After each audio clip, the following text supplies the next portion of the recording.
আপনাদের সবাইকে বাংলাদেশ আদিবাসী ছাত্র সংগ্রাম পরিষদের পক্ষ থেকে সংগ্রামী শুভেচ্ছা জানাচ্ছি।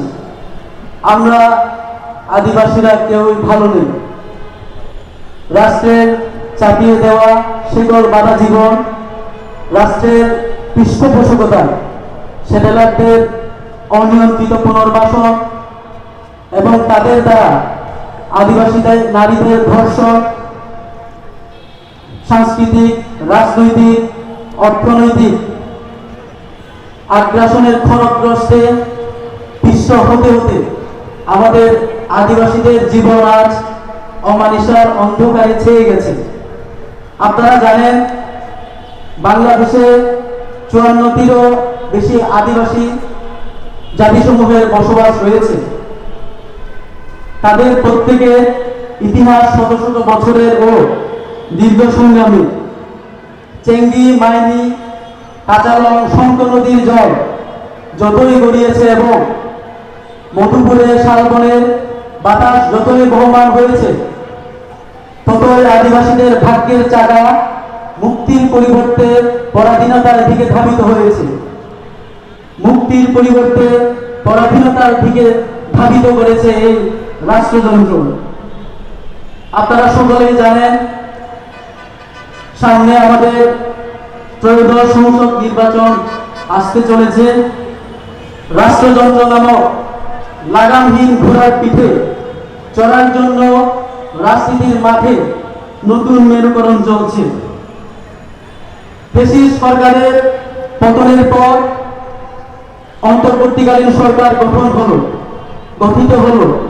আমরা আশা করেছিলাম এই অন্তর্বর্তীকালীন সরকারের বৈষম্যহীন ও অনিপীড়নমূলক সমাজ ব্যবস্থার স্বাদ বাংলাদেশের প্রত্যেকটি স্তরের মানুষ পাবে। কিন্তু দুঃখের বিষয়, এই অনিপীড়নমূলক এবং অন্তর্ভুক্তিমূলক সমাজ ব্যবস্থার স্বাদ বাংলাদেশের মেহনতি মানুষ এবং আমাদের আদিবাসী জাতিসত্তার মানুষেরা পায়নি। আপনারা নিশ্চয়ই জানেন, অন্তর্বর্তীকালীন সরকার গঠন হওয়ার পর বাংলাদেশের বাঘা বাঘা আসামিরা কারাগার থেকে মুক্তিপ্রাপ্ত হয়েছে। কিন্তু দুঃখের বিষয়, রাষ্ট্রের ষড়যন্ত্রের শিকার হয়ে কারাগারে যারা রয়েছে, বন জাতির মা বোনেরা, বৃদ্ধ ভাই বোনেরা, এখনো তাদেরকে মুক্তি দেওয়া হয়নি।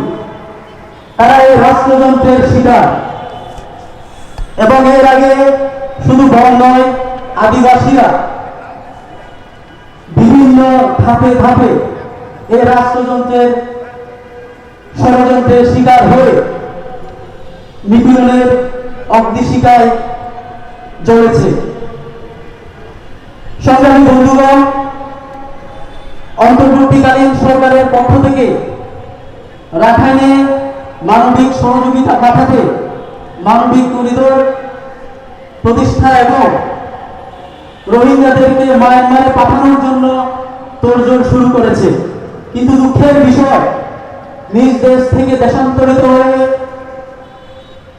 যে সকল 4000 বন জাতিগোষ্ঠীর মানুষেরা এখন অন্য দেশে অবস্থান করছে, তাদেরকে দেশে ফিরানোর জন্য কোনো উদ্যোগ এই অন্তর্বর্তীকালীন সরকার নেয়নি।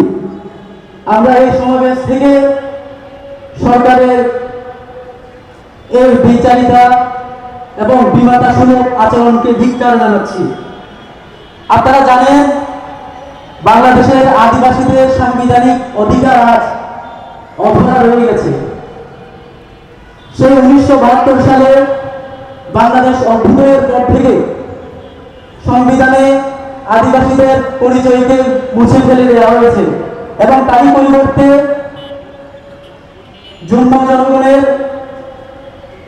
অগ্রদূত শ্রী মানবেন্দ্র নারায়ণ লারমা তারই প্রতিবাদে বলেছিলেন, আমার বাপ দাদা 14 পুরুষ কেউ বাঙালি নয়, আমি চাকমা বা আমি মারমা।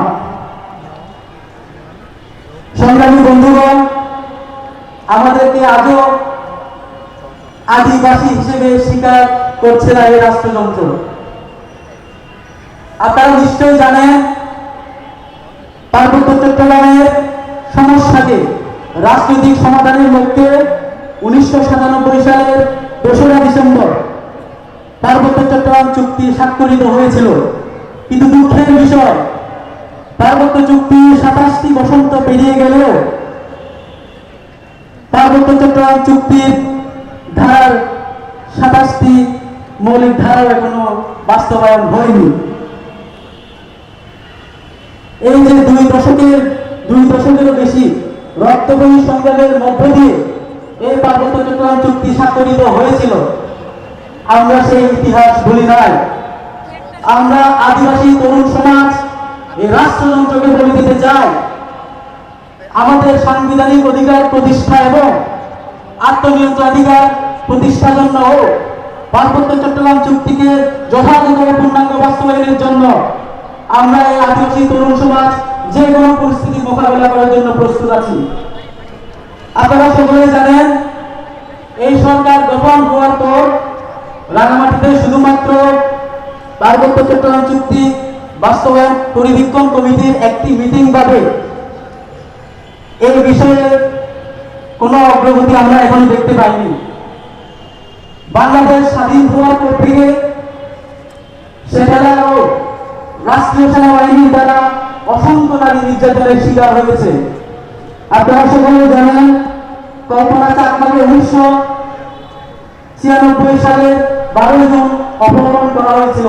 কিন্তু দুঃখের বিষয়, গত 2024 সালের 23 এপ্রিল কল্পনা চাকমার অপহরণের মামলাটি পুরোপুরি বন্ধ করে দেওয়া হয়। বিলাইছড়ি 2 জন মামলা কিশোরীকে রাষ্ট্রীয় বাহিনীর দ্বারা নির্যাতন, কৃত্তিকা ত্রিপুরা এবং গত কয়েক মাস আগে চিংমা খিয়ানকে ধর্ষণ পরবর্তী হত্যা সহ আমরা এখনো নারী নির্যাতনের এই বিচারগুলো আমরা এখন পাইনি রাষ্ট্রযন্ত্রের কাছ থেকে। আপনারা সকলেই জানেন, অন্তর্বর্তীকালীন সরকার গঠনের পর থেকে খাগড়াছড়ি এবং রাঙামাটিতে কমুনাল অ্যাটাকের শিকার হয়েছে আদিবাসী জনগণ এবং বার্তা ফার্মে বর্তমানে সেখানে ভিজিট করার জন্য পায়তারা চলছে। পায়রা বন্দর কর্তৃপক্ষ দ্বারা রাখাইন পরিবারটি উঠছে। আমি প্রথমে মোটের কোন রকম পূর্ব নোটিশ ব্যতীত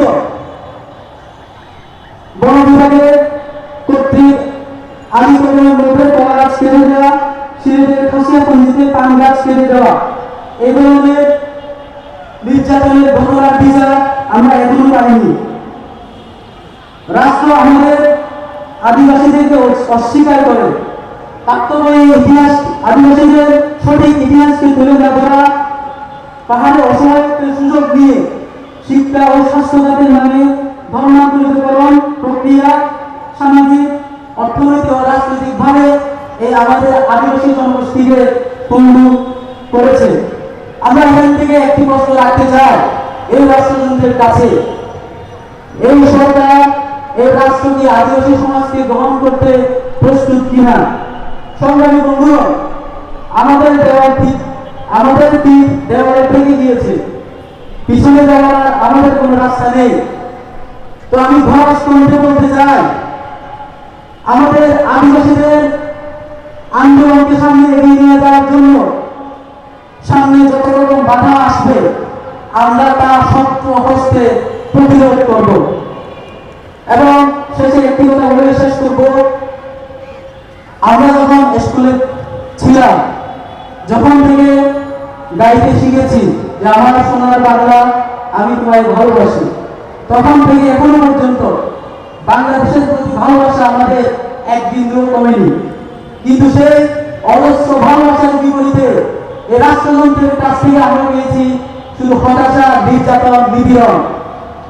পরিশেষে আমি বলতে চাই, আমরা মেহনতি মানুষ, বাংলাদেশের আদিবাসী সমাজ, আমরা এমন একটি বাংলাদেশের স্বপ্ন দেখি যে বাংলাদেশ হবে বহু জাতির, বহু সংস্কৃতির, বহু ধারা এবং বহু চিন্তা চেতনা। ধন্যবাদ।